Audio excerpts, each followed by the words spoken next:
Hi, my name is Gwen Morris, and I'm doing my log on Chapter 12, which is called Achieving a Happy Life.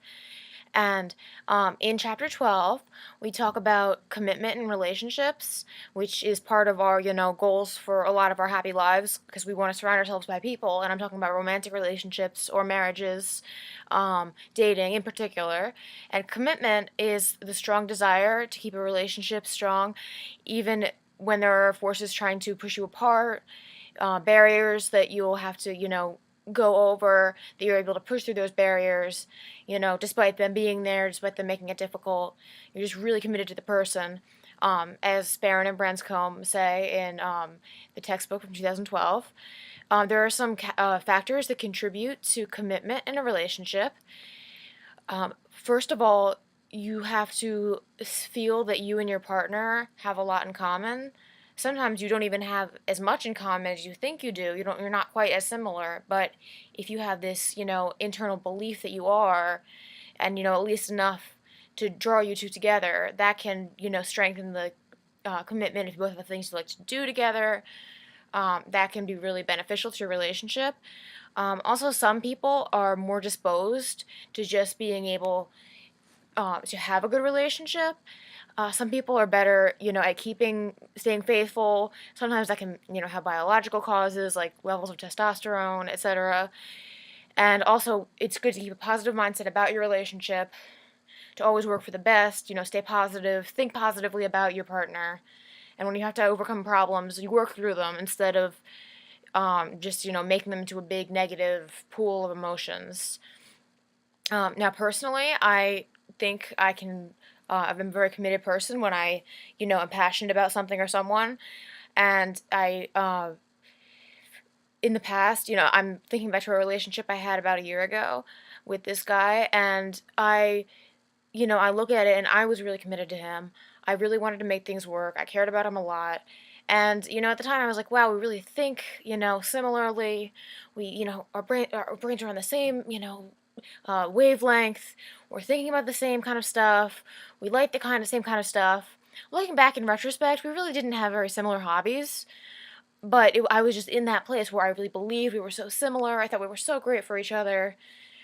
So next, personality disposition. I'm a very caring person, I think. I was very concerned about making him happy. I wanted, of course, to, be happy myself. I was very, wanted to make everything work. I wanted to be so good, but I also had a lot of trust issues from a previous relationship. So I could get kind of angsty sometimes, 'cause I had a lot of anxiety about, the attachment anxiety. And I was like, oh no, you're going to leave me. What if something happens? Oh my gosh, something bad's going to happen. Eventually, he ended up cheating on me. I had enough self-respect to kind of have to put that one behind me because, at the end of the day, I have to take care of myself. Um, but anyway, I think for a lot of it, I had a positive mindset. Even when things were going badly, I was like, we can make this work. We can get over this. So I think that was a good lesson for me just for the future, even though it had, a lot of heartache, a lot of hard times for me. It was able to help me get over, I'm able to move on, focus on other things in my life.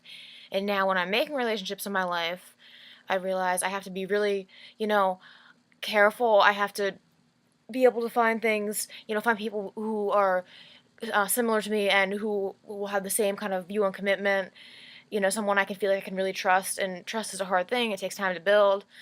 But um, it's always a risk. Like, we can never really guarantee that it's going to work. And, over 50% of marriages end in divorce these days. So it's, half the time it's just not going to work out. And, even before marriage, a lot more, it's not going to work out. Yet we still, we're in the pursuit of happiness, basically, as humans. We just want to, we're trying to achieve that happy life.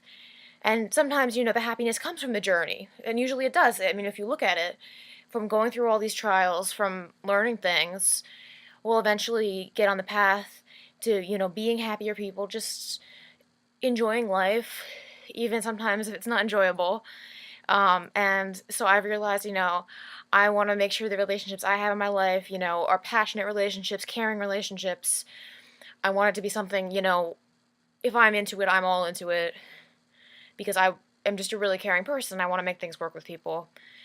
And that is my chapter 12 log on commitment and relationships. Thank you.